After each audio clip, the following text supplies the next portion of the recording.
जी budgeting में आगे चले तो एक क्वेश्चन और मिलेगा आपको। बजटिंग की बातें हम कर रहे हैं, एक क्वेश्चन मिलेगा हमें अच्छा सा। और अभी तक हम sale budget, production budget, material usage budget, material purchase budget, labour budget, overhead budget, cash budget भी बनाना सीख गए, मास्टर बजट भी बनाना सीख गए। बैलेंस शीट बनाना आती है तो सीखे। क्या होता है बैलेंस शीट में? Non current assets, current assets, equity and liabilities में पहले इक्विटी आएगी, non current liabilities, current liabilities. Profit and loss में भी क्या था? Sale, cost of sale, GP, expenses, profit. क्या ख्याल है?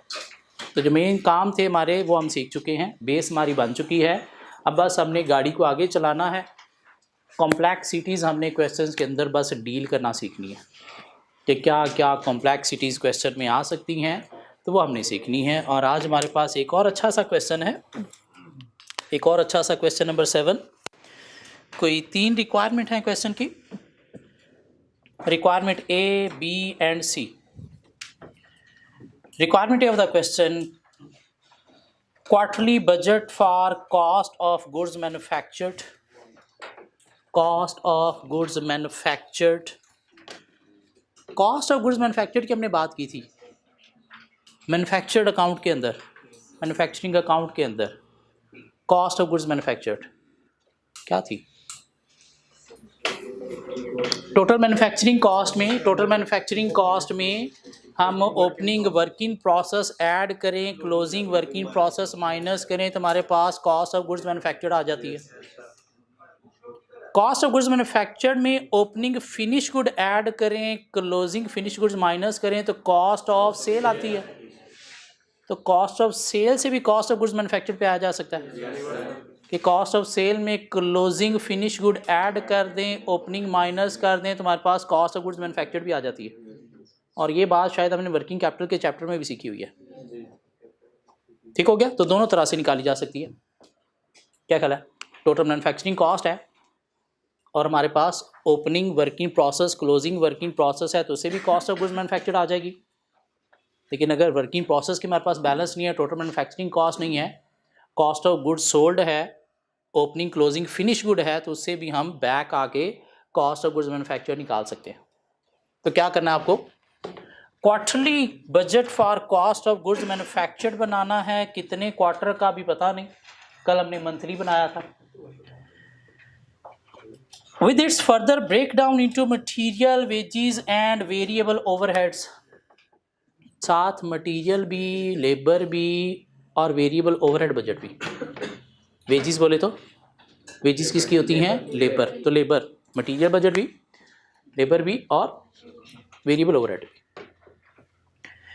और साथ पार्ट भी क्वार्टरली बजट फॉर कैश, उसके बाद कैश बजट भी बनाना है। कल हमने कैश बजट बनाया था, वो बनाने के लिए भी हमें पीछे production budget, material, labour, overhead बनाना पड़े थे, क्यों? वहाँ से हमें अमाउंट्स पता चलेंगी। और साथ क्या करना है? Forecast balance sheet as at 31 दिसंबर 2020। आपको बजटेड बैलेंस शीट भी बनानी है तो भी बना देंगे। क्या ख्याल है? Non current assets, current assets, equity, non current liabilities, current liabilities. क्या पीएनएल बनाए बिना बैलेंस शीट बन जाएगी? तो इसमें हमें पीएनएल भी बनाना पड़ेगा। क्या कह रहा है? उसके बिना बैलेंस शीट कंप्लीट ही नहीं होती, क्यों? वहीं से तो प्रॉफिट इक्विटी में जाना है। हाँ, इसमें सब कुछ बनाना है, पीएनएल भी बनाना है, बैलेंस शीट भी बनानी है, कैश बजट भी बनाना है। और कैश कल हमने सीखा, उसके पीछे बहुत कुछ बनाना पड़ता है, वो उसने आज जो रिक्वायरमेंट ये दे दी। आ जाए, शुरू हो जाते हैं। द समराइज्ड ईयर एंडेड क्या है हमारे पास? दिसंबर 2020। क्वार्टरली बजट बनाना है, ईयर एंडेड 31 दिसंबर 2020। और एक साल में शायद 4 क्वार्टर होते हैं, 4 क्वार्टर होते हैं।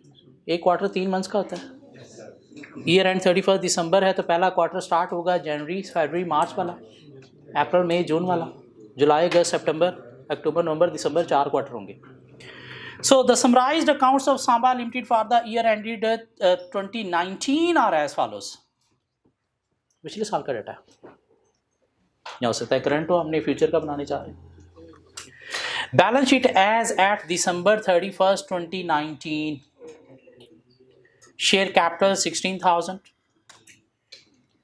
प्रॉफिट एंड लॉस अकाउंट में लॉस है, प्रॉफिट लॉस माइनस हो रहा है, प्रॉफिट ऐड होता है। Creditors bank overdraft mean opening balance cash का नेगेटिव है, हाँ ऐसे ही होगा। फिक्स्ड एसेट WDV या कॉस्ट पे?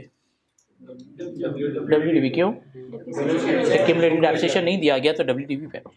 Stock finish goods closing balance पिछले साल का 2020 का ओपनिंग बैलेंस बनेगा।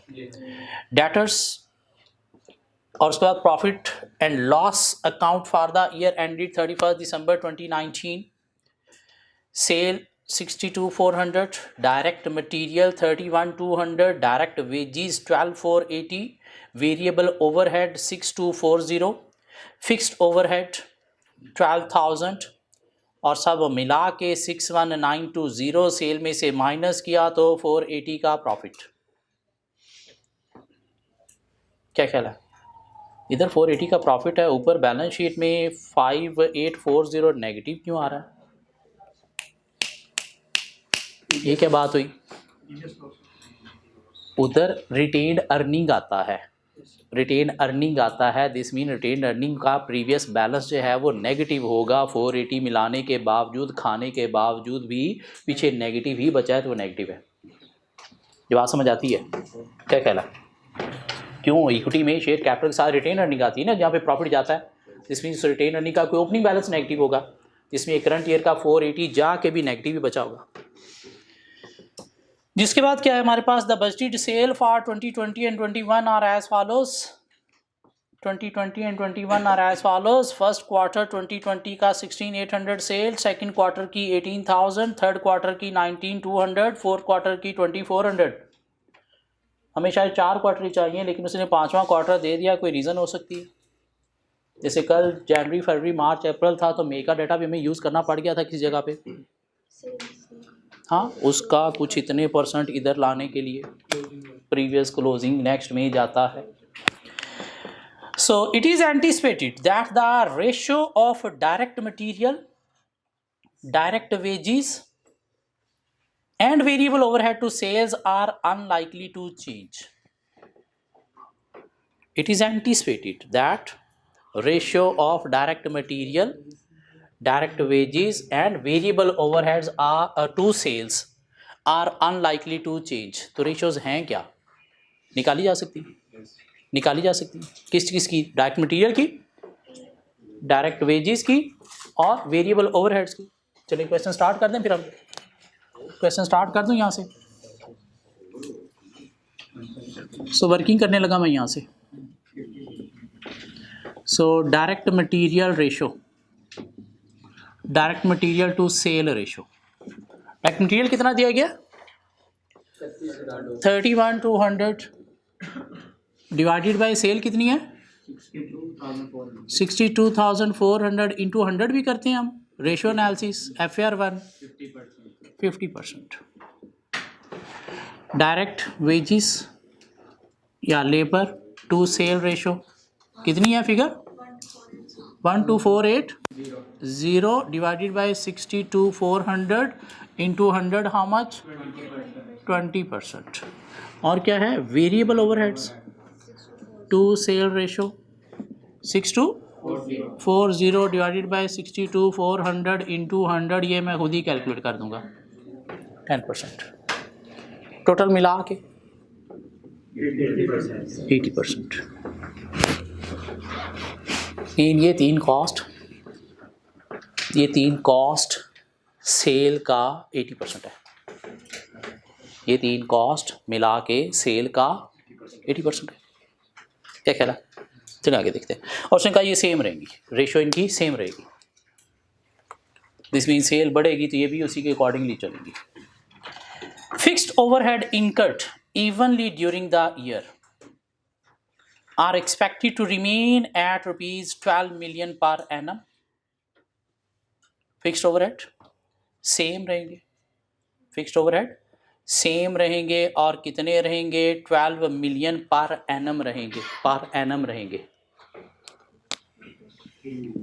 सो फिक्स्ड ओवरहेड जो हैं वो क्या है हमारे पास 12 मिलियन पर एनम कि 12,000 पर एनम 12 हमारे पास शायद ऊपर फिगर जो है वो थाउजेंड्स में है, तो हम क्या देते हैं जी 12,000 per annum, figure in thousand हम ले रहे हैं सारी, ठीक हो गया। ओके 12,000 पर एनम है, फिक्स है। एक क्वार्टर का कितना बनेगा 3 बनेगा, क्या देखते हैं। And creditors can be held at 3 months direct material usage. Creditor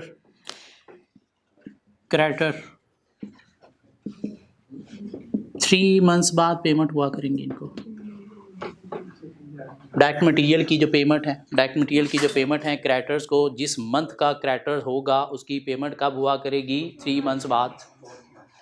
जनवरी वाले जो क्रेडिटर्स हैं उसकी पेमेंट कब होगी 3 months बाद, अप्रैल में। मीन फर्स्ट क्वार्टर के किसी भी क्रेडिटर की पेमेंट फर्स्ट क्वार्टर में नहीं होगी जी। क्रेडिटर्स की हम क्या बात कर रहे हैं कि 3 months बाद पेमेंट होगी, मीन फर्स्ट क्वार्टर के, चाहे जनवरी है उसकी भी पेमेंट अप्रैल में होनी है, फरवरी वालों की मई में होनी है, मार्च वालों की जून में होनी है। तो फर्स्ट क्वार्टर की पेमेंट कब होनी है सेकंड में, उस तरह से सेकंड क्वार्टर की पेमेंट कब होनी है थर्ड में, थर्ड क्वार्टर की कब पेमेंट होनी है फोर्थ में, और फोर्थ की कब होनी है फिफ्थ में।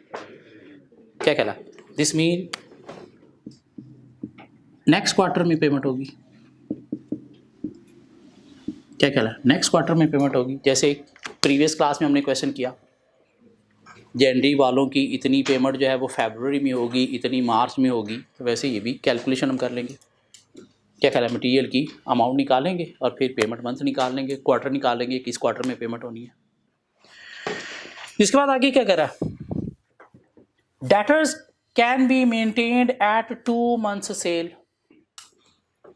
डेटर्स 2 month 2 months मतलब जनवरी वाले डेटर्स की पेमेंट रिसीव होगी मार्च में, फरवरी और मार्च वाले नेक्स्ट क्वार्टर में। इसका मतलब क्या हुआ कि सेम क्वार्टर में 3 माह है ना, तो 1 month की पेमेंट सेम क्वार्टर में हुआ करेगी, बाकी 2 month की पेमेंट नेक्स्ट क्वार्टर में हुआ करेगी। क्या कहला 1/3 1 क्वार्टर में सेम क्वार्टर में, और 2/3 नेक्स्ट क्वार्टर में। यही मतलब निकलता है। क्या कहना है 1/3 सेम क्वार्टर और 2/3 नेक्स्ट क्वार्टर, और सबके साथ ऐसे होगा।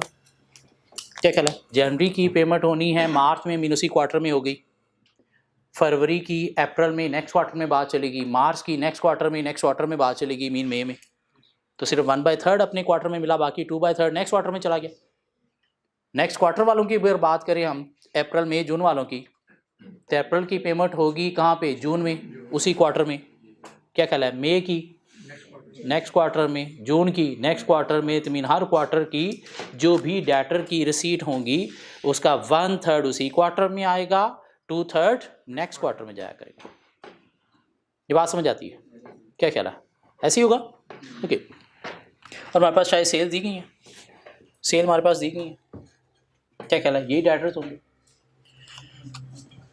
It is the company policy to hold sufficient stock of finished goods at all time to satisfy the next 2 months sale. What is mean by this? Next quarter की जो cell है उसका 2/3, एक क्वार्टर में 3 month है ना। क्या कह रहा है तो 2 month की सेल जो है वो आप फिनिश गुड में रखोगे नेक्स्ट क्वार्टर की। दिस मीन क्वार्टर 2 की जो सेल है उसका 2/3 जो है वो फिनिश गुड क्लोजिंग बैलेंस होगा क्वार्टर 1 का। क्वार्टर 3 की जो सेल है उसका 2/3 फिनिश गुड क्लोजिंग बैलेंस होगा क्वार्टर 2 का। क्वार्टर 4 की जो सेल है उसका 2/3 क्लोजिंग बैलेंस और फिनिश गुड होगा क्वार्टर 3 का, तो 5 वाले का 4 में आ जाएगा, इसलिए 5 की सेल दी गई। अब 5 की सेल की समझ आती है, क्या ख्याल है जी? चलें आगे, क्या बात हो गई फिनिश गुड्स की?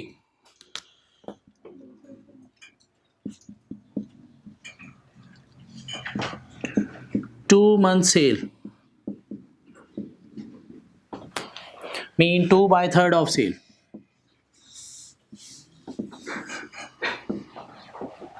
क्या ख्याल है? नेक्स्ट क्वार्टर की जो सेल है उसका 2/3 करंट क्वार्टर की क्लोजिंग फिनिश गुड हुआ करेगी, और जब क्लोजिंग हुआ करेगी तो वही फिर आगे ओपनिंग भी बढ़ती चली जाएगी। आगे चलते हैं। No stock of raw material और working process are maintained. Stock of finished goods is valued at prime cost plus variable overhead. No stock of raw material and work in process is maintained। मतलब क्या हुआ कि raw material और working process का कोई closing opening balance नहीं होगा। This mean cost of goods manufactured बनाने के लिए हमें क्या टोटल मैन्युफैक्चरिंग कॉस्ट से कॉस्ट ऑफ गुड्स मैन्युफैक्चर्ड की तरफ आना है, या कॉस्ट ऑफ सेल से हमें reverse cost of goods manufactured की तरफ जाना है? रिवर्स जाना पड़ेगा। क्यों? हमारे पास फिनिश गुड आ गई, कॉस्ट ऑफ सेल भी अभी निकल आएगी। क्या ख्याल है? और रॉ मटेरियल वर्किंग प्रोसेस का जब बैलेंस ही नहीं है तो दिस मीन हमें रिवर्स वर्किंग से कॉस्ट ऑफ सेल से कॉस्ट ऑफ गुड्स मैन्युफैक्चर्ड की तरफ जाना पड़ेगा। और जो अगली लाइन है बहुत इंपॉर्टेंट है, प्लीज अंडरलाइन कीजिएगा। Stock of finished goods is valued at prime cost plus variable overhead. What is prime cost? Material plus labor plus variable overhead. Mean no fixed overhead. एक चीज होती है absorption costing और एक चीज होती है marginal costing. Marginal costing and absorption costing.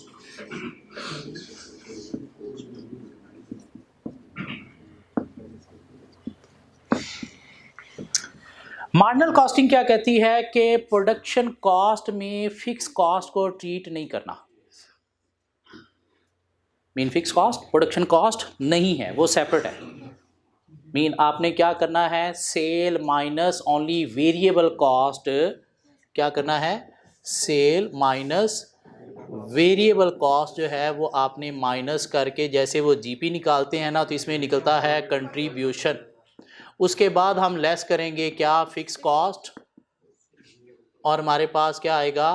Profit. ये क्या है? Marginal costing. मीन वो फिक्स कॉस्ट को as a separate cost treat करती हैं, मीन उसको प्रोडक्शन कॉस्ट ट्रीट नहीं करती। कौन? Marginal costing. एब्जॉर्प्शन कॉस्टिंग क्या है? हम जो नॉर्मल अकाउंटिंग पढ़ते हैं, मीन सेल में से हमें क्या करना है, सारी की सारी कॉस्ट जो है वो माइनस करनी है, वेरिएबल कॉस्ट भी और फिक्स कॉस्ट भी, तो हमारे पास क्या आ जाएगा? प्रॉफिट आ जाएगा, मीन जीपी आ जाएगा। ये बात समझ आती है? और ये क्वेश्चन किस चीज़ को प्रेफर कर रहा है? एब्जॉर्प्शन कॉस्टिंग को। क्या कह रहा है? फिनिश गुड में क्या होगा? Prime cost mean labour material plus variable overhead, fix cost की बात नहीं की गई। ये किसकी बात कर रहे हैं? Marginal cost. थोड़ा सा टेस्ट लिया हमने। मार्जिनल कॉस्टिंग क्या होती है, एब्जॉर्प्शन कॉस्टिंग क्या होती है, क्या ख्याल है? तो जो नॉर्मल अकाउंटिंग है, जो हमारी नॉर्मल अकाउंटिंग है, जिसमें हम क्या करते हैं, कॉस्ट ऑफ सेल के अंदर वेरिएबल भी फिक्स्ड भी दोनों चार्ज करते हैं ना। कोई डेप्रिसिएशन हो वो भी हम अंदर ले लेते हैं, कोई रेंट शेंट हो वो भी हम अंदर चार्ज कर लेते हैं। वो क्या? Absorption costing. इसके अगेंस्ट एक मार्जिनल कॉस्टिंग है। मार्जिनल कॉस्टिंग क्या ट्रीट कर रहे हैं कि प्रोडक्शन कॉस्ट सिर्फ वेरिएबल हैं, फिक्स कॉस्ट सेपरेट कॉस्ट है। ठीक हो गया? और यहाँ पे वो क्या कह रहा है कि फिनिश गुड स्टॉक जो है वो वैल्यू किया जाता है prime cost plus variable cost. Prime cost mean labour material, और साथ variable cost mean fix cost को उन्होंने नहीं लिया, मीन ये क्या है? मार्जिनल कॉस्टिंग की इंडिकेशन दे रहा है। अभी देखते हैं क्वेश्चन के अंदर हो सकता है इसकी इम्प्लीकेशन हुई ना। क्वेश्चन के अंदर देखते हैं, हो सकता है कोई इसका इम्प्लीकेशन हुई ना। Depreciation eight 10% per annum on straight line basis है किस चीज़ की? कोई चीज़ मिलती है जिस पे डेप्रिसिएशन कैलकुलेट हो सके? वो फिक्स एसेट बैलेंस शीट में दी गई है, WDV पे दिए गए हैं। क्या ख्याल है? सो depreciation eight 10% per annum on state line basis and bank interest is included in the overheads. कौन से ओवरहेड्स? Fixed overheads. कितने हैं हमारे पास? 12 मिलियन पर एनम उनके अंदर डेप्रिसिएशन 10% के हिसाब से इंक्लूडेड है, इंटरेस्ट उनके अंदर इंक्लूडेड है। हमें कोई कैश बजट अगर बनाना होगा तो हमें उसमें से डेप्रिसिएशन को माइनस करना होगा। क्या ख्याल है? इंटरेस्ट भी माइनस करना नहीं, वो रहने देना होगा, लेकिन डेप्रिसिएशन में माइनस करके कैश बजट में जो है वो फिक्स्ड ओवरहेड लेना होंगे। अंडर हेड रिसीट या पेमेंट? अंडर हेड रिसीट या पेमेंट? पेमेंट। जी, ये क्वेश्चन का हमारे पास कोई थोड़ा सा स्ट्रक्चर है। अब हम चलते हैं अपनी cost of goods manufactured statement बनाने के लिए। क्या ख्याल है? Requirement A, cost of goods manufactured, budget.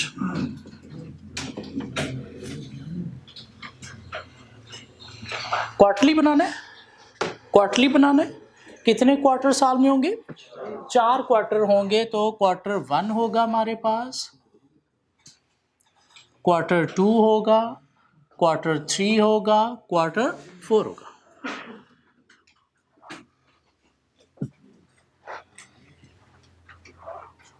Quarter 1, quarter 2, quarter 3 and quarter 4। Quarter 5 भी चाहिए हमें, शायद ज़रूरत पड़ जाए, शायद ज़रूरत पड़ जाए। जी, कहाँ से स्टार्ट करेंगे? Cost of goods manufactured is equal to what? Total manufacturing cost plus opening working process minus closing working process. तो वर्किंग प्रोसेस हमारे पास नहीं है, ना ही टोटल मैन्युफैक्चरिंग कॉस्ट है। Cost of goods manufactured is equal to, cost of goods manufactured is equal to cost of sale, cost of goods sold equal होती है किस चीज़ के? Opening finish good plus purchases. Trading business के लिए, manufacturing business हो तो cost of goods manufactured minus closing finish good. Accounting में क्या होता था? Opening stock plus purchases minus closing stock, cost of sale आती थी। क्या ख्याल है? ट्रेडिंग बिजनेस के लिए वही, मैन्युफैक्चरिंग बिजनेस के लिए क्या होगा? Opening finish good plus cost of goods manufactured minus closing finish goods. तो दिस मीन ये कॉस्ट ऑफ गुड्स मैन्युफैक्चर्ड किसके इक्वल हुई? कॉस्ट ऑफ गुड्स मैन्युफैक्चर्ड किसके इक्वल हुई? Cost of goods sold plus closing finish good minus opening finish good. तो हमें ये figure identify करनी है, ये फिगर आइडेंटिफाई करनी है, ये फिगर आइडेंटिफाई करनी है। तो कॉस्ट ऑफ सेल के लिए शायद हमारे पास सेल दी गई है क्वेश्चन में। सेल बताइएगा क्वार्टर 1 की कितनी है? 16,800। क्वार्टर 2 की 18,000। क्वार्टर 3 की 19,200। क्वार्टर 4 की 2,400,000। 20,400। क्वार्टर 5 की 21,600। अब यहाँ से हम कोई कॉस्ट ऑफ सेल निकाल सकते हैं किसी तरह से? कैसे? ये वेरिएबल कॉस्ट हमारे पास क्या थी? ये क्या थी? Variable cost to sale ratio हमारे पास आई थी। क्या कह रहा है? तो वेरिएबल कॉस्ट फ्रैक्शन हम इसे मल्टीप्लाई करेंगे, हमारे पास क्या आ जाएगी? कॉस्ट ऑफ गुड्स सोल्ड आ जाएगी। हाँ, तो क्या किया हमने? वेरिएबल कॉस्ट कितनी है? 80%। तो into 80% into 80% into 80% into 80% into 80%। तो फिगर दीजिएगा ज़रा मुझे। 13,440 14400 15360 16320 17280 क्या क्या ठीक है। What is this? Cost of sale, cost of good sold. क्या कह रहा है इसमें? हमें क्या करना चाहिए? क्लोजिंग फिनिश गुड ऐड करना चाहिए, ओपनिंग फिनिश गुड माइनस करना चाहिए, ऐसे ही करना चाहिए। क्या ख्याल है? तो इसमें हम क्या करते हैं जी, ऐड करते हैं क्लोजिंग फिनिश गुड और माइनस करते हैं ओपनिंग फिनिश गुड। तो हमारे पास एक फिगर आ जाएगी जिसे हम नाम दे देंगे cost of goods manufactured. Closing finish good कैसे आएगा सर? उसके लिए उसने हमें बताया क्लोजिंग फिनिश गुड क्या है। 2 मंथ सेल, प्रीवियस का 2 मंथ्स करंट का क्या बनेगा कि नेक्स्ट का 2 मंथ्स करंट का बनेगा क्या क्लोजिंग फिनिश गुड। तो इसका 2/3 खींचो कितना, इसका 2/3 खींचो कितना 9600 जी सर। हाँ मार्जिनल वाला क्वेश्चन, मार्जिनल क्या कहला फिक्स कॉस्ट उसमें ट्रीट नहीं हो रही। उसने बताया कि हम फिनिश गुड कैसे निकाल रहे हैं, सिर्फ prime cost plus variable cost. इसलिए हमने कहा कि ये अगर सेल है ये सारी हमारी वेरिएबल कॉस्ट ही 80%। क्या कहला है? तो वो हमने 80% अप्लाई किया तो हमारे पास क्या आ गई, कॉस्ट ऑफ गुड्स मैन्युफैक्चर्ड आ गई, कॉस्ट ऑफ गुड्स सोल्ड आ गई, एब्जॉर्प्शन। क्या कहला जी। नेक्स्ट 10240 नेक्स्ट 10880 नेक्स्ट 11520 नेक्स्ट की जरूरत नहीं है हमें। हाँ सेल का क्या है, क्या कहा उसने? सेल का क्या है? फिनिश गुड्स क्या कहा उसने? पढ़ेंगे जरा दोबारा है क्या लिखा हुआ है। It is company policy to hold sufficient stock of finish goods at all time to satisfy the next 2 months sale. Next 2 months की सेल को सेटिस्फाई करने के लिए हम क्या करते हैं, फिनिश गुड्स अपने पास रखते हैं। तो फिनिश गुड्स का ताल्लुक किसके साथ है? गुड्स मैन्युफैक्चर्ड के साथ है ना। क्या कहला है? गुड्स मैन्युफैक्चर्ड के साथ है, प्रोडक्शन के साथ, प्रोडक्शन के साथ। ठीक हो गया। तो ओपनिंग बैलेंस भी निकाले जा सकते हैं। कैसे? ये जो प्रीवियस क्लोजिंग है ये नेक्स्ट का क्या है, ओपनिंग है। ये जो प्रीवियस क्लोजिंग है ये नेक्स्ट का क्या है, ओपनिंग है। ये जो प्रीवियस क्लोजिंग है ये नेक्स्ट का क्या है, ओपनिंग है। तो इसका ओपनिंग किधर है? इसका ओपनिंग किधर है? पहले क्वार्टर का ओपनिंग किधर है? क्वेश्चन के अंदर देखें कहीं पे छुपा होगा, क्वेश्चन के अंदर कहीं पे छुपा होगा, क्वेश्चन के अंदर कहीं पे छुपा होगा। कितना छुपा होगा? बैलेंस शीट के अंदर स्टॉक फिनिश गुड जो पिछला क्लोजिंग है वो इसका ओपनिंग है। कितना? 8960। कहाँ से निकला? बैलेंस शीट से। तुम्हारे पास आ गया क्या, कॉस्ट ऑफ गुड्स मैन्युफैक्चर्ड कितना 14080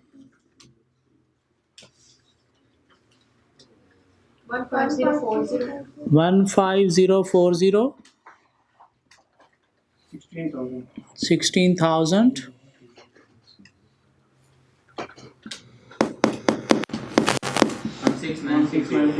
16960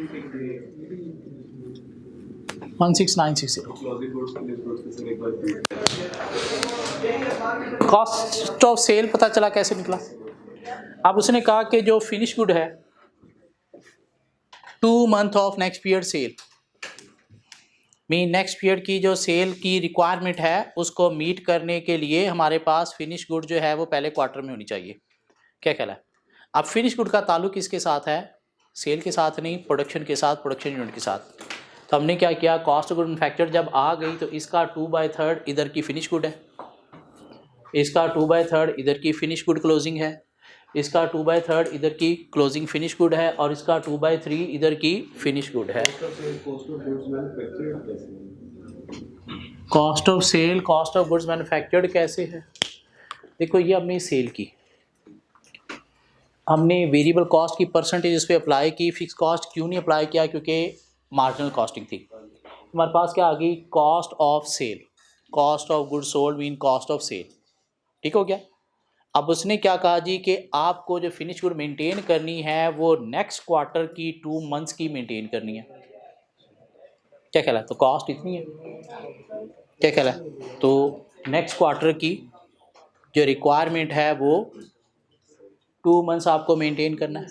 नेक्स्ट क्वार्टर की जो रिक्वायरमेंट है वो 2 मंथ्स आपको मेंटेन करना है, और वही नेक्स्ट मंथ की क्या बनती जाएगी? ओपनिंग बनती चली जाएगी। तो फर्स्ट क्वार्टर की ओपनिंग कहाँ पे है फिर? वो क्वेश्चन के अंदर पिछली बैलेंस शीट में थी जी। यहाँ से हमारे पास क्या आ गया? कॉस्ट ऑफ गुड्स मैन्युफैक्चर्ड आ गया, कॉस्ट ऑफ गुड्स मैन्युफैक्चर्ड आ गया। क्या ख्याल है? अब हमें क्या करना है? साथ उसने कहा जी कि आपको फर्दर इसको ब्रेक डाउन करना है मटेरियल में, फर्दर इसको ब्रेक डाउन करना है किस में? वेजेस में और वेरिएबल ओवरहेड में। सो ये तुम्हारा काम हो गया। अब हमें जाना है जी मटेरियल की तरफ, वेजेस की तरफ और वेरिएबल ओवरहेड्स की तरफ।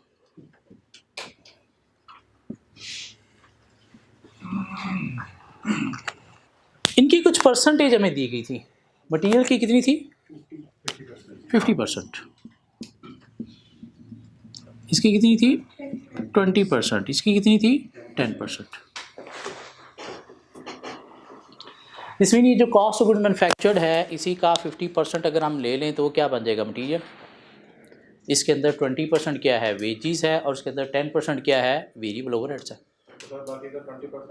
बाकी का 20% अब यहाँ पे मसला आ गया। तो हम क्या करेंगे? ये बेसिकली है क्या? 80% है। ये क्या है? 100% नहीं। कितने परसेंट है ये? 80% है। तो हम क्या करेंगे? ये मटेरियल निकालने के लिए इस फिगर को डिवाइडेड बाय 80 करेंगे, और हमने जाना है किसकी तरफ? 50% की तरफ।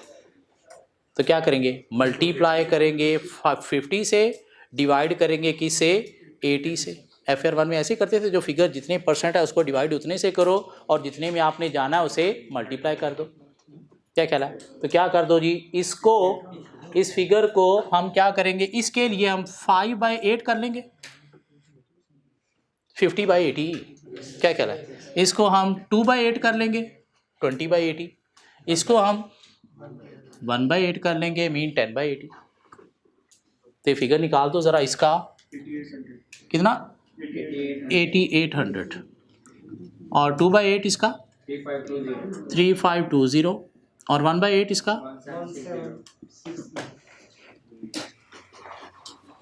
Q2 is 9400,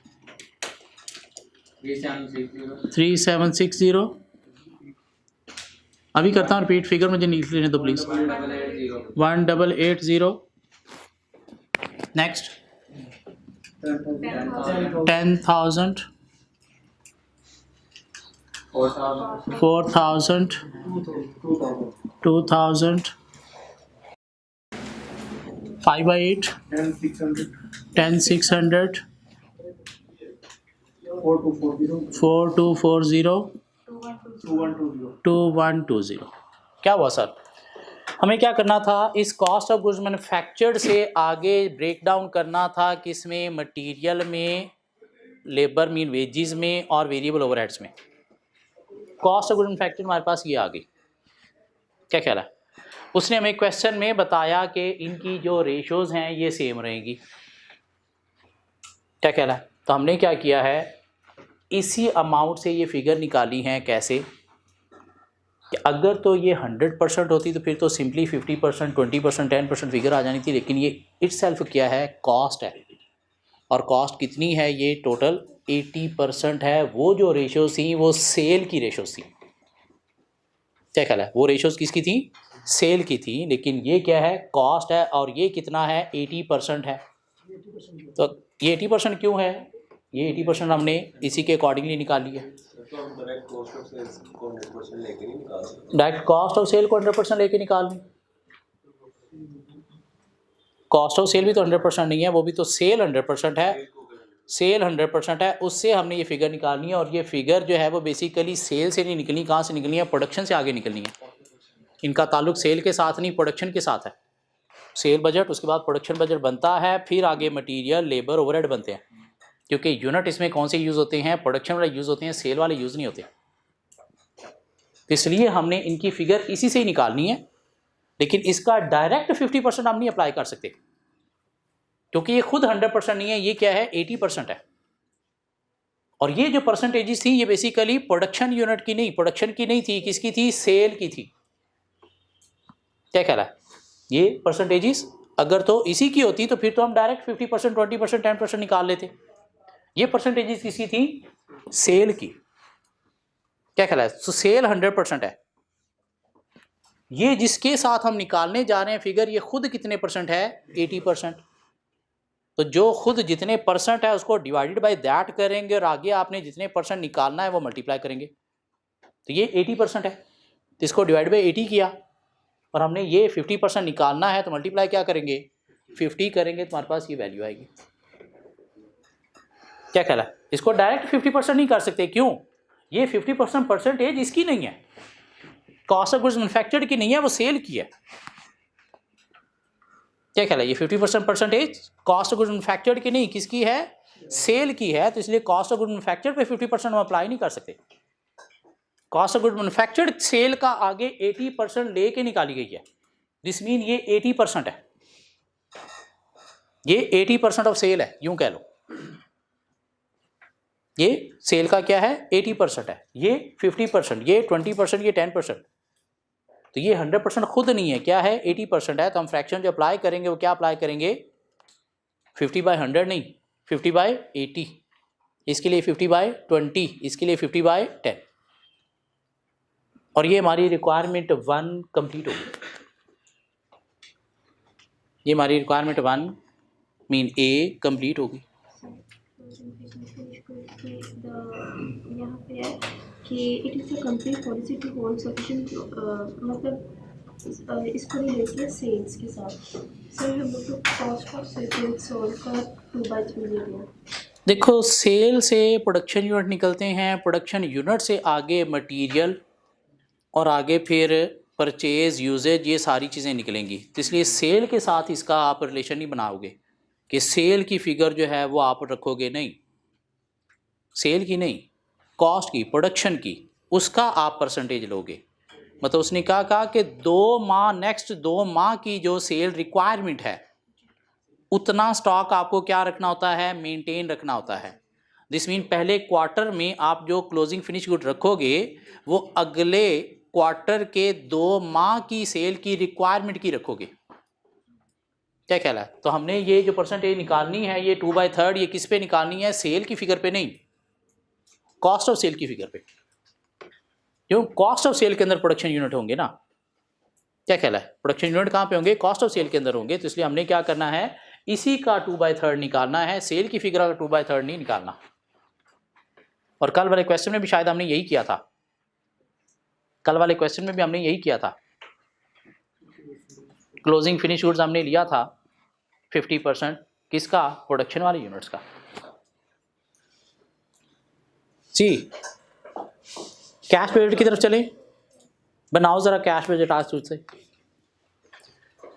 कैश बजट आज खुद से बना दो please. Requirement B, cash budget क्या थी चीजें उसमें, रिसीट्स थी,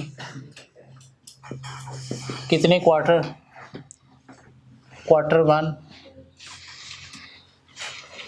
quarter 2, quarter 3, quarter 4।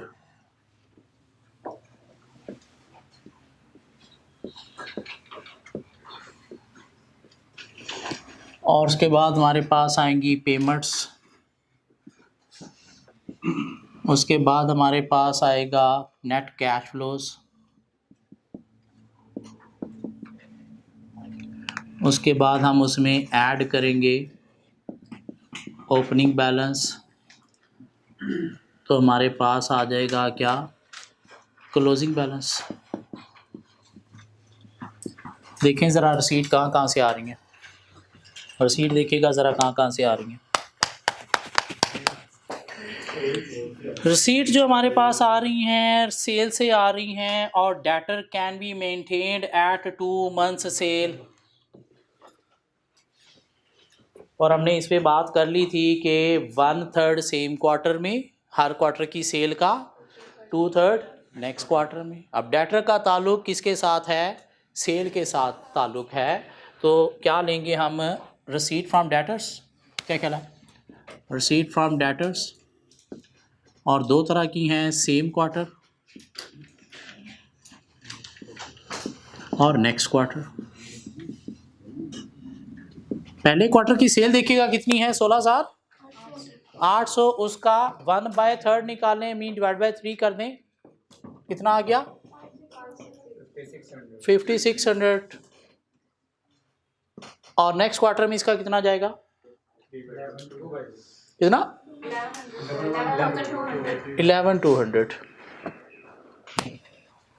Second quarter की सेल का 1/3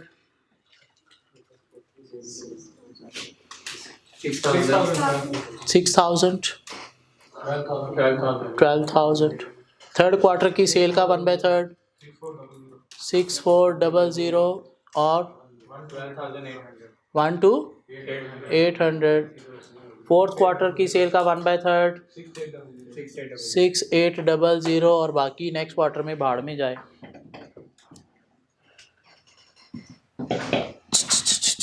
यहाँ पे कोई फिगर आएगी, यहाँ पे कोई फिगर आएगी, कौन सी फिगर आएगी, यहाँ पे यहाँ पे यहाँ पे यहाँ पे यहाँ पे, ये जो डब्बा है क्वेश्चन में देखिएगा, पिछले क्वार्टर का पिछला जो था आपके पास वो इधर आएगा कितना 10,400 जो पिछले डेटर्स हैं वो यहाँ पे आप रिसीव करोगे ना। क्या ख्याल है, अगर पॉलिसी है कंपनी की तो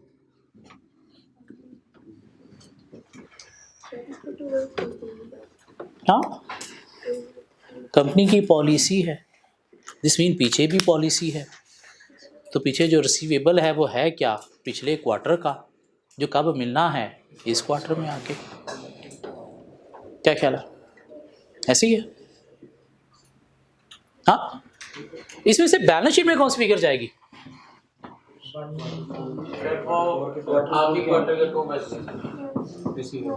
ये बैलेंस शीट में भी जाएंगी एज ए रिसीवेबल। तो शायद यहाँ पे हमारे पास जो है वो टोटल रिसीट्स आ गई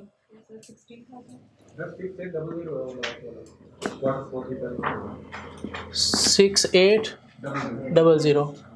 पहली फिगर दीजिएगा 16,000 17,200 ना ना ना ना ना 18,400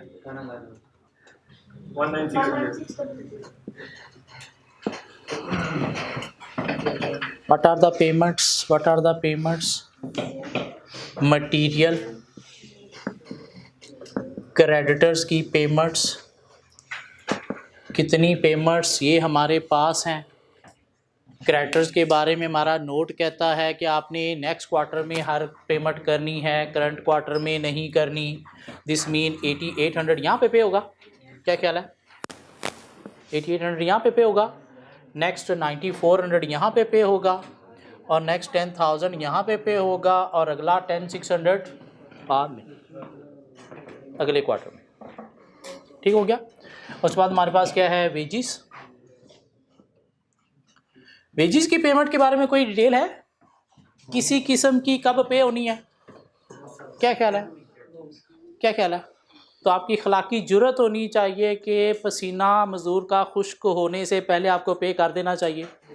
क्या ख्याल है, तो उसी क्वार्टर में पेमेंट करनी चाहिए। क्या ख्याल है, सो कितनी सर 3,520 3,760 4000 4240। वेरिएबल ओवरहेड्स के बारे में कोई डिटेल है कब पेमेंट होनी है? तो दिस मीन ये भी सेम क्वार्टर में पे हो रही है, सेम क्वार्टर में पे होने, ऑब्वियसली करोगे तो आपकी प्रोडक्शन चलेगी ना। So variable overheads 1760 1880 2000 2120। कोई फिक्स्ड ओवरहेड भी हैं? फिक्स्ड ओवरहेड्स भी हैं, लेकिन 12 मिलियन पर एनम है, उसके अंदर डेप्रीसिएशन इंक्लूडेड है, इंटरेस्ट इंक्लूडेड है। इंटरेस्ट तो चलो अच्छी बात है, लेकिन डेप्रीसिएशन नॉन कैश आइटम है, वो अच्छी बात नहीं है, हमें निकालनी है। सर डेप्रीसिएशन कैलकुलेट करके दें मुझे प्लीज़। सुने आप FR1 में बड़ी रिवैल्यूएशन पढ़ के आए हो। डेप्रीसिएशन प्लीज़ मुझे निकाल के दें। आपके पास WDV है और आपके पास 10% डेप्रीसिएशन का रेट है, तो मुझे सिर्फ आपने करंट ईयर की डेप्रीसिएशन निकाल के देनी है। जिन्होंने FR1 पिछली अटैम्प्ट में पढ़ा होगा था, उन्होंने सिंगल एंट्री भी पढ़ा हुआ था, तो उनको तो मस्त निकाल के देनी है। सिंगल एंट्री छुपन छुपाई था ना, सिंगल एंट्री मीन छुपन छुपाई, तो यहाँ पे भी छुपन छुपाई है। डेप्रीसिएशन निकालनी है आपने करंट ईयर की please. Depreciation straight line method है, तो शायद आपको पहले कॉस्ट निकालना पड़ेगी, उस कॉस्ट पे 10% अप्लाई करेंगे तो डेप्रीसिएशन आएगी। तो आपको कॉस्ट फाइंड करनी है। ये जो 9600 WDV है, इसकी कॉस्ट का क्या है? ये एसेट बाय कब किया गया था? एज्यूम पिछले साल में बाय किया गया था, 1 साल डेप्रीशिएट हुआ है। एज्यूम 1 साल डेप्रीशिएट हुआ तो है ना? क्या ख्याल है? हुआ तो है ना? अगर डेप्रीसिएशन रेट है, दिस मीन कम अज़ कम भी 1 साल तो डेप्रीशिएट हुआ है, तो उसके अकॉर्डिंग डेप्रीसिएशन निकाल दें। अगर इन्फॉर्मेशन नहीं है तो assume asset is depreciated at least 1 year. 10667 cost या डेप्रीसिएशन? कैसे कैसे कैसे कैसे कैसे? हमने कहा जी कॉस्ट जो है वो सपोज X है, ठीक हो गया। कॉस्ट क्या है? X है, और हमें पता है जी cost minus accumulated depreciation is equal to WDV होता है। WDV उसने हमें दिया हुआ है कितना? 9600, और क्यूमुलेटेड डेप्रीसिएशन क्या है? 0.1x मीन 10% ऑफ कॉस्ट, और कॉस्ट क्या है? X। तो X इज इक्वल टू, या 0.9x इज इक्वल टू 9600। हाँ ऐसे ही हुआ। X is equal to 9600 over 0.9, so cost X is equal to 1067। क्या ख्याल है? तो इसका रेट 10% 1067 क्या है हमारे पास? डेप्रीसिएशन है। फिक्स कॉस्ट कितनी है? 12,000 पर एनम, डेप्रीसिएशन भी पर एनम। तो क्या करेंगे हम? फिक्स्ड ओवरहेड जो है हमारे पास 12 मिलियन है। ये फिगर भी 1000 में है, क्योंकि बैलेंस शीट वाली फिगर 1000 में थी, ये फिगर भी 1000 में है। क्या ख्याल है? डेप्रीसिएशन 1000 में है, तो डेप्रीसिएशन हमने इसमें से निकाल दी कितनी? 1067। तुम्हारे पास एक फिगर आई 10933, इसको डिवाइडेड बाय 4 करके पर क्वार्टर लेंगे। क्या ख्याल है? सो डिवाइडेड बाय 4 क्वार्टर, तो कितनी आ गई? पर क्वार्टर। क्या फिक्स्ड ओवरहेड पर क्वार्टर? फिक्स्ड ओवरहेड हमारे कितने आएंगे सर? 2733, जो हमें यहाँ से माइनस करनी है। 2733 कहाँ से आए? वर्किंग 1 से आए।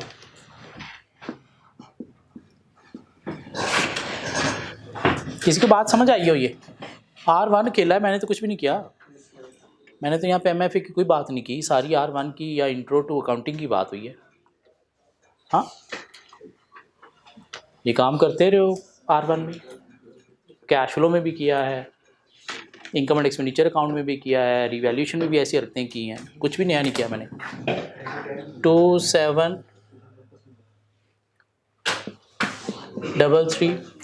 2733 तुम्हारे पास आ गई क्या?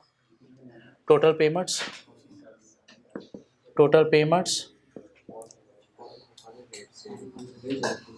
मीन बी, ये क्या था? ए कितनी? 8013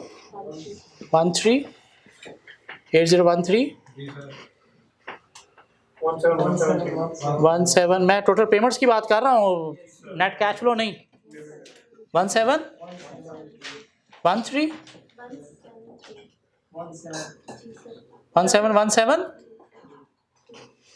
1717 3 भी आगे। 18133 1993, तो ये फिगर क्या है? पहली वाली 8013 है, पक्की बात है। तो ये आ गई हमारे पास बी, तो हमें निकालना है A minus B 7987, this one minus this, okay 27 267 19600 minus 1909 507। Interest cash item है, वैसे भी निकल ही नहीं सकता था, कोई हमारे पास ना उसका रेट था ना कोई लोन था, कुछ था ही नहीं, और वैसे भी कैश आइटम है तो अच्छी बात है, होना भी चाहिए इसमें। क्या ख्याल है? NPV नहीं है, NPV होता तो हम इंटरेस्ट भी बीच में से निकाल के बाहर फेंकते। क्यों?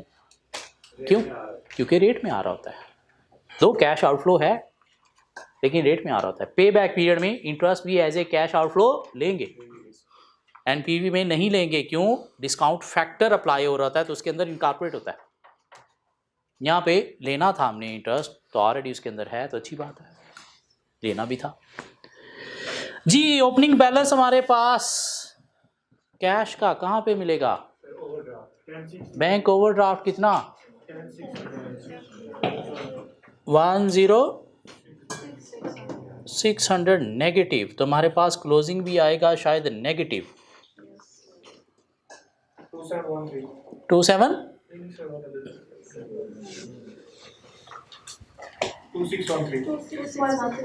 2613 नेगेटिव, तो यही यहाँ पे बन गया 2613 नेगेटिव, तो ये फिर आ गया नेगेटिव 2586 नेगेटिव, तो ये 2586 नेगेटिव यहाँ पे गया, तो फिर नेगेटिव 2319 नेगेटिव 2319 नेगेटिव, तो ये भी क्या बन गया?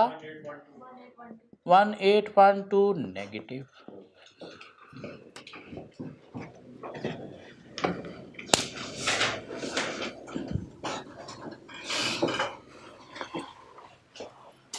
मुझे पता नहीं क्यों शक सा पड़ रहा है कि पहली आपकी जो नेट कैश फ्लो है Q1 का, वो ज़रा चेक कर लें, मुझे नहीं ठीक लग रहा।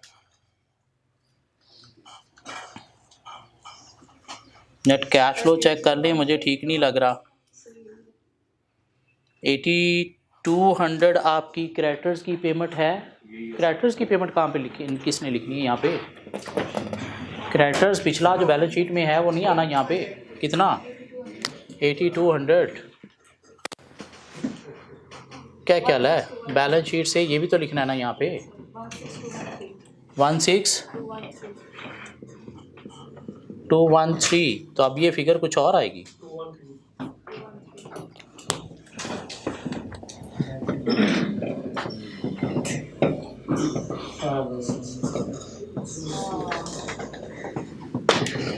$16213, तो ये फिगर क्या बनी? 213, तो ये कितना बैलेंस था? 10,600 नेगेटिव था। अब देखिएगा ज़रा क्या बना, 10,387 नेगेटिव, तो ये 27 नेगेटिव था, 10,387 नेगेटिव, तो हमारे पास क्या आया 10360 नेगेटिव, 10360 नेगेटिव, तो क्या बना 213 नेगेटिव है सर, क्योंकि 16,000 शिफ्ट है और 16,213 पेमेंट नेगेटिव है। 213 भी नेगेटिव है। ओके, तो फिर ये क्या बना 813 बने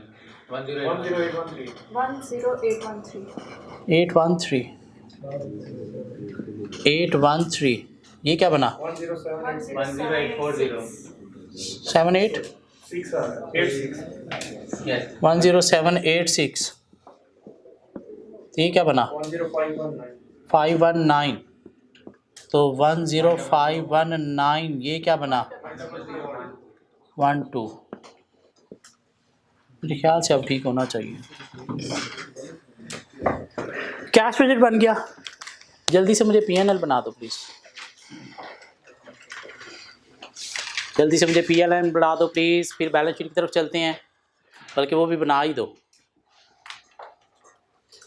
FR1 पढ़ रहे हो, पढ़ के आए हो, अभी FR1 नहीं पढ़ रहे तो FR2 पढ़ रहे हो, कंसोलिडेशन बना रहे हो, तो ये क्या है? ये तो बच्चों वाले काम है, बच्चों वाला ही धोखा काम है।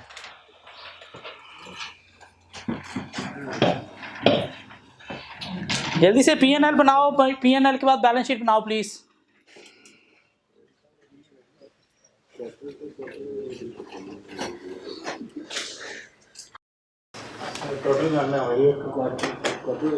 सेल टोटल करो, वेरिएबल कॉस्ट माइनस करो, फिक्स कॉस्ट माइनस करो, प्रॉफिट आ गया ना। ना कट्ठी क्या हो गया है? ऊपर आपको बैलेंस शीट पूरे साल की दी गई है ना, पीएनएल भी पूरे साल का बनेगा। क्या ख्याल है, 4 क्वार्टर में पूरा साल है।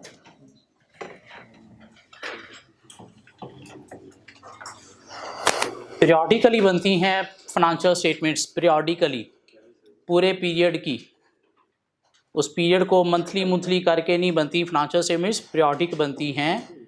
चाहे पीएनएल है चाहे बैलेंस शीट है, इकट्ठी बनेगी। कभी देखिए हर मंथ का पीएनएल, हर मंथ की बैलेंस शीट नहीं। 3 क्वार्टर है तो 3 क्वार्टर की, 4 क्वार्टर है तो 4 क्वार्टर की।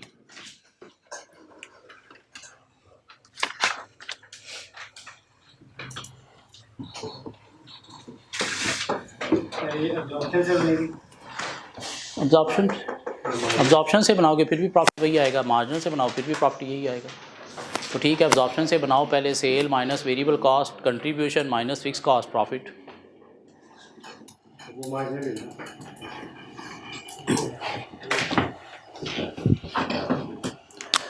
सो जो हमारी रिक्वायरमेंट है सी, वो बेसिकली है statement of financial position.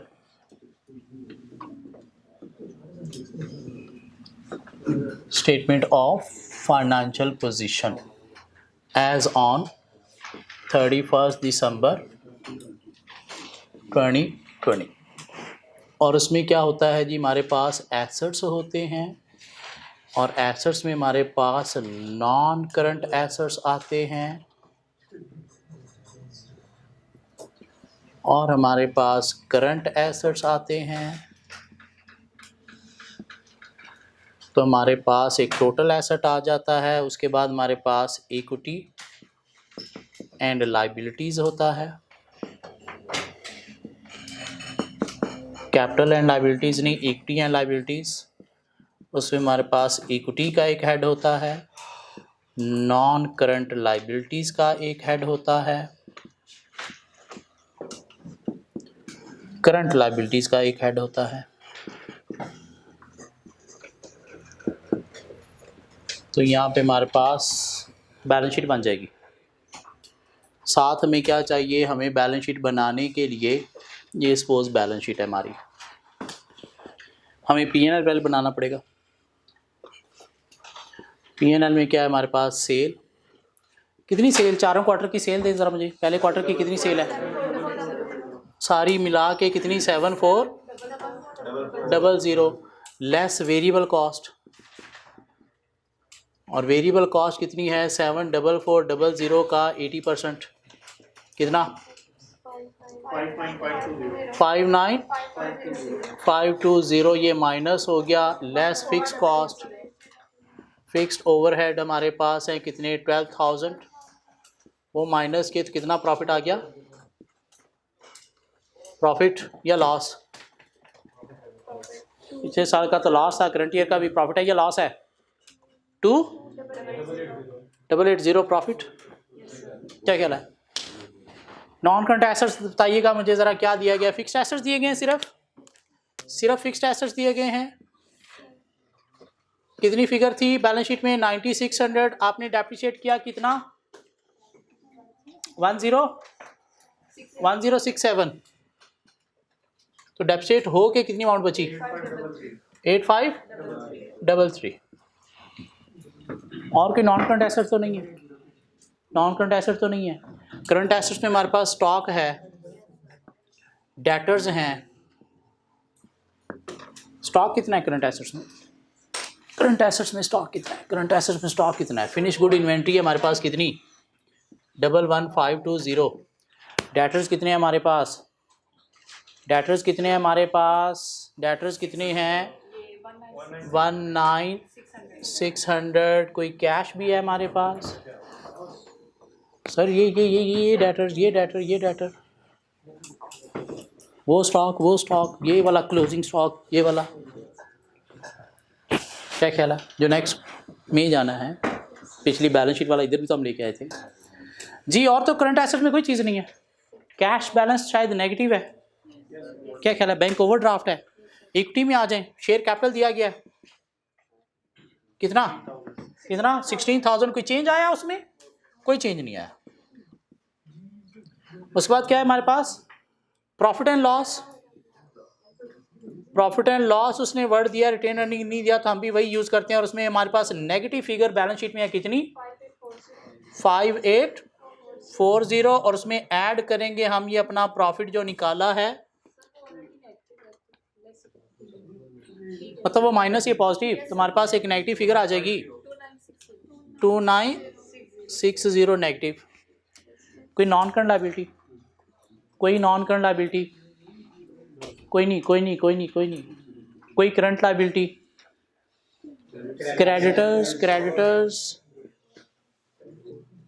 Creditors sir कितने हैं नेक्स्ट क्वार्टर में जो जाने हैं, क्रेडिटर्स कितने हैं 10600 जाने हैं, क्या ख्याल है 10600 जाने हैं, क्योंकि 10,000 की तो यहाँ पे पेमेंट होगी थी, तो 10600 की नेक्स्ट में पेमेंट होनी है। ये वाले क्रेडिटर्स जिनकी पेमेंट नेक्स्ट क्वार्टर में जानी है, क्यों यहाँ पे अगर हम देखें तो हमने क्रेडिटर्स का क्वार्टर 3 का 10,000 तो क्वार्टर 4 में पे कर दिया, क्वार्टर 4 वालों का नेक्स्ट में पे होना है।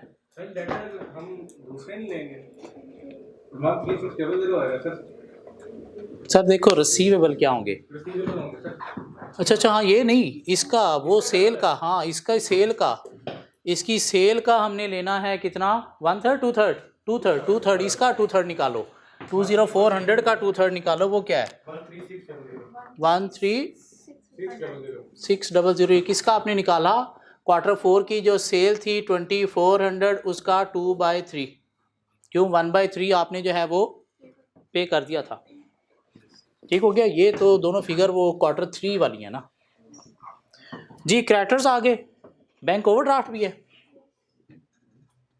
बैंक ओवरड्राफ्ट है, क्यों नेगेटिव बैलेंस है ना 10012, मेरे ख्याल से अब कुछ बैलेंस आना चाहिए, देखें ज़रा ये कितनी अमाउंट है 33653, ये कितनी अमाउंट है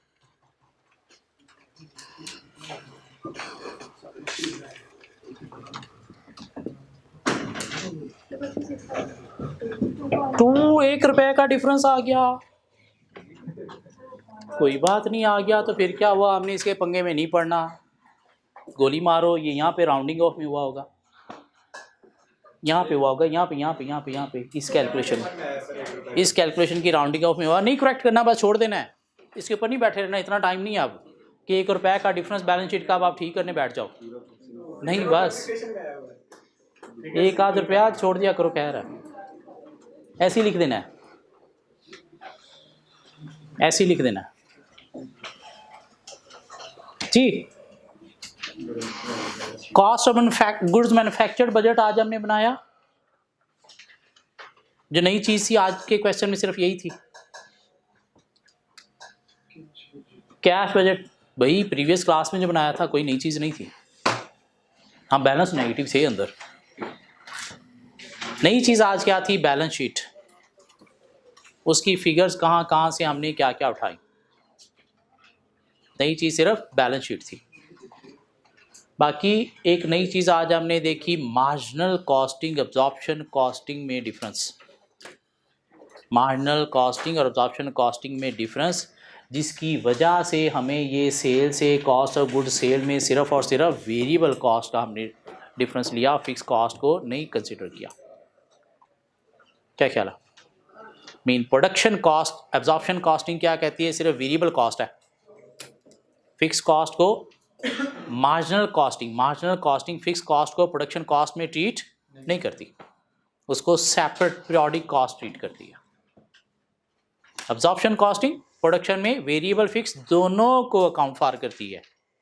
मार्जिनल कॉस्टिंग प्रोडक्शन में सिर्फ और सिर्फ वेरिएबल कॉस्ट को इनकॉर्पोरेट करती है, फिक्स कॉस्ट को इनकॉर्पोरेट नहीं करती। कंट्रीब्यूशन क्या होता है, सेल माइनस वेरिएबल कॉस्ट, और ये कहाँ से कॉन्सेप्ट निकला, मार्जिनल कॉस्टिंग से। एब्जॉर्प्शन कॉस्टिंग में कंट्रीब्यूशन का कोई कॉन्सेप्ट नहीं है, ये बात समझ आती है। कंट्रीब्यूशन कहाँ पे होता है, मार्जिनल कॉस्टिंग में। क्यों, sale minus variable cost is equal to क्या होता है, कंट्रीब्यूशन। तो कहाँ पे ये कॉन्सेप्ट है, मार्जिनल कॉस्टिंग में। मीन वो फिक्स कॉस्ट को as a production cost treat नहीं कर रहे जी। होपफुली नेक्स्ट क्लास में मिलेंगे बजटिंग के किसी और अच्छे 1-2 क्वेश्चंस की तरफ। अब नेक्स्ट क्लास से 2-2 क्वेश्चन पे आ जाए ना, पहले थोड़ी स्पीड अब बढ़ा लेंगे, थोड़ी स्पीड बढ़ा लेंगे, सिलेबस तब तक ख़त्म हो जाएगा। 9 मार्च को पेपर है आप लोगों का, 8 मार्च को 11:59 PM तक आप मेरे साथ हो, 12 बजे पूरे आपको छोड़ दूंगा। 8 घंटे सो के सुबह 8 बजे उठ के 9 बजे आप जाके पेपर दे दोगे, ठीक हो गया। पेपर पास करना है तो मेरा साथ दे दो, मेरी कोशिश यही है कि पेपर आपका इसी टाइम में पास हो जाए। क्या ख्याल है? मेरी ज़िंदगी तो बड़ी आसान है, आज मैं कहूँ सिलेबस ख़त्म हो गया, बजटिंग के 7 क्वेश्चन करवा दिए, और क्या चाहते हो। हाँ, बाकी क्वेश्चन आपको दे दिए, प्रैक्टिस करना, ऐसे ही होना चाहिए। क्या ख्याल है? मेरा तो ख़त्म हो गया काम, स्कूल से मैं भी कोई टिकट कराता हूँ, कहीं घूम फिर के आता हूँ। क्या ख्याल है? सेशन एंड नहीं, मेरी कोशिश है पेपर आपका इसी अटेम्प्ट में पास हो जाए, ठीक हो गया। आप लोगों के टेस्ट स्टार्ट हो रहे हैं, तो वो आप टेस्ट दें, उसमें आपकी रिवीजन हो रही है, जितने को टॉपिक वहाँ पे पक्के हो रहे हैं उनको पक्के करते जाएं।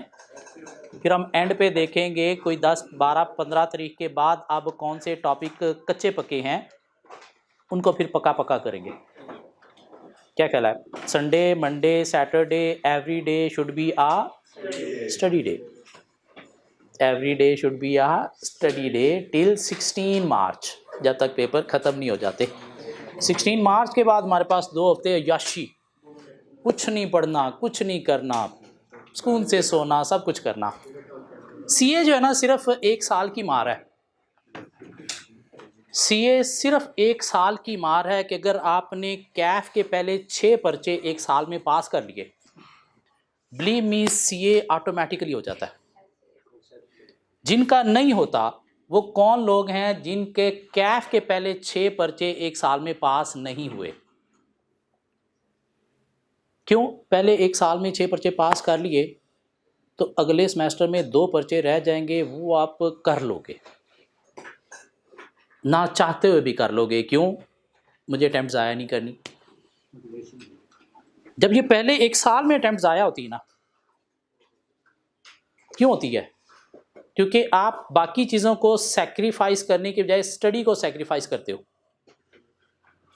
6 पर्चे पास क्यों नहीं होते कि जो स्टडी का टाइम था वो आपने किसी और चीज़ को दिया, और उस चीज़ से इतने गंदे जरासीम अंदर आते हैं कि उसकी बाद में कोई वैक्सीन मिलती नहीं है, कहीं से टकरे मार रहे होते हैं, बाद में रो रहे होते हैं, लेकिन उसकी वैक्सीन नहीं मिलती, वो जरासीम बाहर नहीं जाते। और जब एक आध अटैम्प्ट लगती है तो फिर एक आध और भी लगी तो क्या फ़र्क पड़ता है, और फिर फ़र्क वाकई नहीं पड़ता, फिर ना छोड़ने जोगे होते हैं ना करने जोगे होते हैं। तो सिर्फ 1 साल, कैफ का पहला 1 साल आपने बाकी दुनिया को छोड़ के सेक्रीफाइस करके स्टडी को प्रायोरिटी बनाना है। 3 पर्चे एक अटैम्प्ट में पास करने, 4 नहीं 3। ये 6 पर्चे अगर आपने पहले 1 साल में कर लिए तो बिलीव मी उसके बाद सीए कुछ भी नहीं है। सीए फाइनल के पेपर आधे आधे आपने ऑलरेडी कैफ में पढ़े हुए हैं और वो ऑटोमेटिकली हो जाते हैं। सिर्फ ये एक पहला साल है, और इस 1 साल में जो आप चीज़ें सेक्रीफाइस करोगे स्टडी की खातिर, बिलीव मी बाद में आप इनको डबल ट्रिपल इंजॉय करोगे। ये आपको लगता है कि ये बड़ी बेस्ट अपॉर्चुनिटीज़ हैं, इसके बिना दुनिया तबाह है। नहीं, चार्टर्ड अकाउंटेंट बनने के बाद मेनली आपकी दुनिया स्टार्ट होनी है। नहीं, दुनिया तो आपने फर्म में जाके देखनी है, चार्टर्ड अकाउंटेंट बनने के बाद देखनी है। तब तक तो सिर्फ टेंशन है। तो सिर्फ 1 साल 6 पर्चे पास करने हैं। अगर किसी की ये पहली अटैम्प्ट कैफ की है तो जान मार दो, दिन रात एक कर दो, इस अटैम्प्ट में 3 पर्चे पास करने हैं। नहीं हुए, 2 हुए तो नेक्स्ट अटैम्प्ट में 4 उठा के 6 पर्चे 1 साल में पास करने हैं। ये 6 1 साल में पास हो गए तो सीए कुछ भी नहीं है। अदरवाइज सीए कहता है मैं इनको रुलाऊंगा और फिर वो रुलाता है। मसला सिर्फ यहाँ पे है, 3 पर्चे एक अटैम्प्ट में पढ़ना क्या बहुत औखा काम है। औखा है तब जब आपने क्लासेस ही लेट ज्वाइन की हुई हैं। मीन्स वो मैंने सोना है 10-12 बजे मुझे क्लासेस स्टार्ट करनी है। क्लास आपकी कोशिश होनी चाहिए 7 बजे स्टार्ट होनी चाहिए, 7 नहीं तो 8 बजे मुझे कॉलेज में जाना है। 3 क्लासेस 12 से मैक्सिमम 1 बजे ख़त्म, घंटा ब्रेक लो। 4 से 5 घंटे डेली बेसिस पे लाइब्रेरी में बैठ के पढ़ने का टाइम टेबल बनाओ, डेली का काम साथ साथ करो। शाम को 7 बजे तक 3 क्लासेस भी ख़त्म, उनका काम भी हो गया। 7 से 10 मोबाइल उठा लो, देखो कौन क्या कर रहा है, तक करो तंग सबको, याशी करो। 3 घंटे 3 घंटे एक दिन में मोबाइल यूज़ करना क्या काम है, सब कुछ करो उस 3 घंटे में। लेकिन 10 बजे सो के सुबह फिर उठ जाओ 6 बजे क्या ख्याल है, ताकि फिर से क्लासेस स्टार्ट करो। मंडे टू सैटरडे ये करो, संडे ना क्लास है ना पढ़ना है, याशी। डेली साथ साथ पढ़ रहे हो तो टेस्ट आने पे आपकी मौत पड़ेगी नहीं, क्यों ऑलरेडी प्रिपेयर्ड है। टेस्ट देने को दिल भी करेगा, दिए भी जाएंगे। क्या ख्याल है, यूँ 6 माह गुजारने हैं, 6 माह भी नहीं, 6 माह भी नहीं। हर सेमेस्टर के स्टार्ट में 2 वीक मिल गए वेले, हर सेमेस्टर के एंड पे मिल गए 2 वीक वेले। मीन पूरे साल में आपने 2 माह तो वैसे ही याशी करनी है। क्या ख्याल है, मुश्किल काम है, मुश्किल काम है। खुद से कुछ करना भी नहीं, सिर्फ क्लास में आना है। बाकी ये खड़े हैं यहाँ पे, इन्होंने करना है सब कुछ, लाके आके करना है, कर आपने करना ये ले स्पून, चल हजम करके कल आ जा। लेकिन मज़े की बात है हम वो स्पून लेने ही नहीं आते। क्या ख्याल है, हम वो स्पून लेने ही नहीं आते, या लेते हैं तो मुंह में चिंगम बनाई रखते हैं, चबाई रखते हैं, यहाँ से निकलते ही बाहर थू, हजम नहीं करना। क्या ख्याल है, हजम करना ही नहीं, फिर क्लास में आने का फ़ायदा क्या है। अगर हजम करना ही नहीं वो स्पून जो आपको मिला है क्लास में, तो क्लास में आने का फ़ायदा भी ख़त्म हो गया। फिर ठीक है, याशी करो, अपनी मर्ज़ी से पढ़ो, जैसे मर्ज़ी पढ़ना है। अगर टीचर की नहीं आपने माननी तो फिर याशी करो, खुद से पढ़ लो, कर लो के देख लो अगर हो सकता है तो। हाँ, सिर्फ 1 साल, प्लीज़ 1 साल अभी से इंसान बन जाओ, अभी भी टाइम पड़ा है। 1 वीक 1 मंथ हमारे पास है, 1 मंथ 1 वीक हमारे पास है। ये अटैम्प्ट अभी भी काफ़ी कुछ दे के जा सकती है आपको, अभी लेट नहीं हुआ। पढ़ने का बेस्ट टाइम जो है वो आपसे स्टार्ट हो रहा है, तभी भी कुछ हो सकता है अगर किया जाए तो। सिर्फ इसको मनाना है, सीए कुछ भी नहीं है।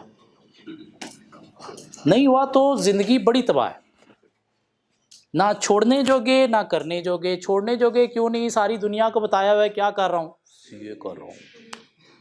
घर वालों से भी कोई पूछता है पुत्र पुत्री क्या कर रही है, सीए। ओ वाह, उनकी भी इज्जत सिर्फ इतना कहने से बनती है कि सीए कर रहे हो आप। अभी से आपकी इतनी इज्जत है तो कर गए तो क्या होगा, कभी ये सोचा?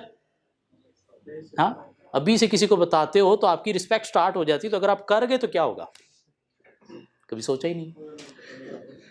करना कैसे है, बाकी दुनिया को छोड़ दो 1 साल, सिर्फ 1 साल। या आपको लगता है ये दुनिया तबाह हो जाएगी 1 साल बाद, पता नहीं कितना नुकसान हो जाएगा, पता नहीं क्या कुछ मेरा पीछे रह जाएगा, मैं दुनिया से पीछे रह जाऊंगा। बिलीव मी, कुछ भी नहीं होना। 1 साल कोरोना आया है, सब कुछ बंद रहा है, दोबारा सब कुछ वहीं से स्टार्ट हो गया, क्या हुआ है, कुछ भी नहीं।